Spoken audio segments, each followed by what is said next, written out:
السلام علیکم، میں ہوں ڈاکٹر عقیل جاوید۔ آج ایک لطیفے سے سٹارٹ لیں گے پروگرام کا۔ تو دو دوست آپس میں بیٹھے ہوتے ہیں، گپ شپ کر رہے ہوتے ہیں، تو ایک دوست دوسرے دوست سے کہتا ہے کہ جہاں پہ عزت نہ ہو بندے کو وہاں نہیں جانا چاہیے۔ بڑی معقول بات ہے۔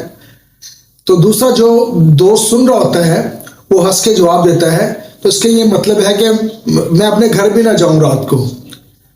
تو عزت نفس پہ بات کریں گے کہ عزت نفس کا اگر مجروح ہو جائے تو کس طرح ہم اس کی مینجمنٹ کرتے ہیں، اور عزت نفس جب مجروح ہوتی ہے انسان ذہنی پریشر میں اس کے اعتماد کی کمی آ جاتی ہے، اور ظاہر ہے ذہن تو پریشان ہوتا ہے، اسی طرح جسمانی طور پہ بھی بندہ جو ہے لاغر ہو جاتا ہے اور پریشانی لاحق ہوتی ہے۔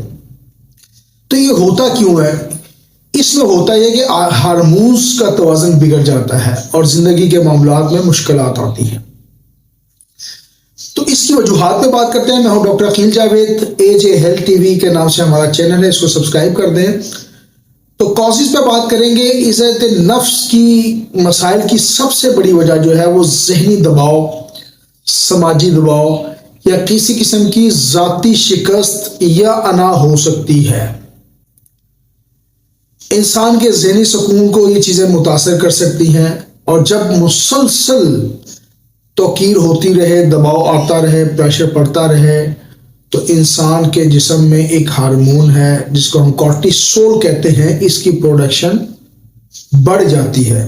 اس کا لیول، اس ہارمون کا لیول بڑھ جاتا ہے، اور کورٹیسول جب زیادہ ہوگا تو پریشانی بھی زیادہ ہوگی، غصہ بھی زیادہ آئے گا، ذہنی مسائل ہوں گے، اور ساتھ ساتھ جب ذہنی مسئلے ہوں گے تو پھر جسمانی مسائل بھی ہوں گے۔ جسمانی مسائل سے مراد کہ جب آپ کا ذہن ٹھیک نہیں ہوتا تو آپ کا معدہ بھی خراب ہو جاتا ہے، آپ کے گردے بھی خراب ہو سکتے ہیں، آپ کے جگر بھی خراب ہو سکتے ہیں۔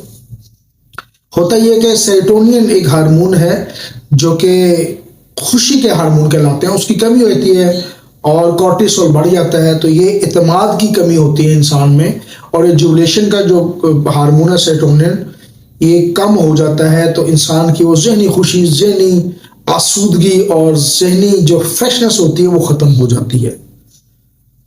تو کورٹیسول کو ہم نے ڈاؤن کرنا ہے اور سیروٹونین کو ہم نے اوپر لے کے جانا ہے۔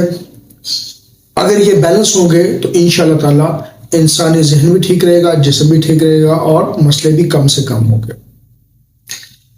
تو یہ مسئلے کیسے پتہ چلے گا؟ لیبارٹری ٹیسٹ ہمیں ضرور کروانے چاہیے۔ لوگ مجھ سے پوچھتے ہیں کہ آپ ہومیوپیتھ ڈاکٹر ہیں اور آپ لیبارٹری ٹیسٹ پہ ریلائی کرتے ہیں۔ ریلائی تو میں نہیں کرتا۔